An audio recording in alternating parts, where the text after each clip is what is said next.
In 1815, Mount Tambora erupted in Indonesia, spewing ash into the sky. This volcanic event led to the Year Without a Summer in 1816. Crops failed and temperatures plummeted globally. But why did this happen? The ash blocked sunlight, altering weather patterns. In Europe, snow fell in June, and in North America, frost killed crops in July.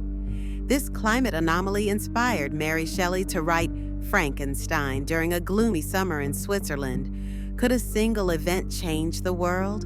Indeed it did, showing how interconnected our climates are. Hit the like button, subscribe, and leave a comment to support us.